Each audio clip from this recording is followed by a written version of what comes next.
Wrapper വേടനെതിരെ യുവതിയുടെ ബലാത്സംഗ പരാതി. വേടനെതിരെ ഗുരുതര ആരോപണങ്ങളാണ് ഡോക്ടർ ഉന്നയിച്ചിരിക്കുന്നത്. പരാതിയിൽ പോലീസ് കേസെടുത്തു. തൃക്കാക്കര പോലീസാണ് കേസെടുത്തത്. 2021 ഓഗസ്റ്റ് മുതൽ 2023 മാർച്ച് വരെ വിവിധ സ്ഥലങ്ങളിൽ എത്തിച്ച് പീഡിപ്പിച്ചെന്നാണ് പരാതിയിൽ യുവതി പറയുന്നത്. 5 തവണ വേടൻ പീഡിപ്പിച്ചതായി യുവതിയുടെ പരാതിയിലുണ്ട്. സോഷ്യൽ മീഡിയയിലൂടെയാണ് ഇരുവരും പരിചയപ്പെട്ടത്.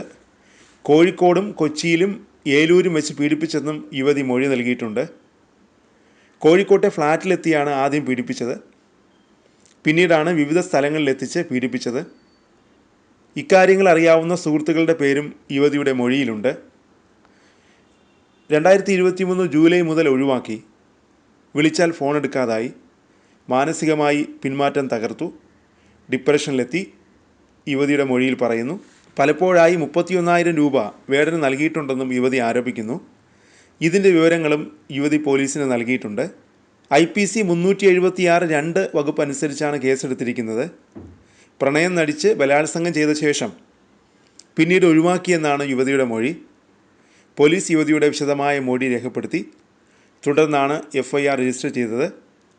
നേരത്തെ വേടനെതിരെ മീറ്റു ആരോപണം ഉയർന്നിരുന്നു.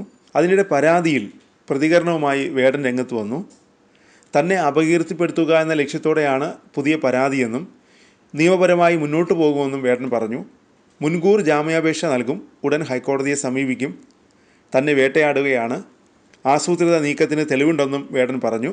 അതിനിടെ ചില ശബ്ദ സന്ദേശങ്ങൾ വേടൻ പുറത്തുവിട്ടേക്കുമെന്ന് വിവരമുണ്ട്.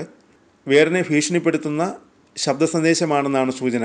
ഫ്ളാറ്റിൽ നിന്നും കഞ്ചാവ് പിടിച്ചതിനും പുലിപ്പല്ല് കൈവശം വെച്ചതിനും വേടനെതിരെ നിലവിൽ കേസുണ്ട്. കഞ്ചാവ് കേസിൽ ജാമ്യം ലഭിച്ചതിന് പിന്നാലെയായിരുന്നു കഴുത്തിൽ ധരിച്ചിരുന്ന മാലയിലെ പുലിപ്പല്ല് റോക്കറ്റുമായി ബന്ധപ്പെട്ട് വനംവകുപ്പ് വേടനെതിരെ കേസെടുത്തത്. 7 വർഷം വരെ തടവ് ലഭിക്കുന്ന വകുപ്പുകളായിരുന്നു വേടനെതിരെ വനംവകുപ്പ് ചുമത്തിയത്. തൊട്ടു പിന്നാലെ വേടനെ വനംവകുപ്പ് അറസ്റ്റ് ചെയ്യുകയും ചെയ്തിരുന്നു.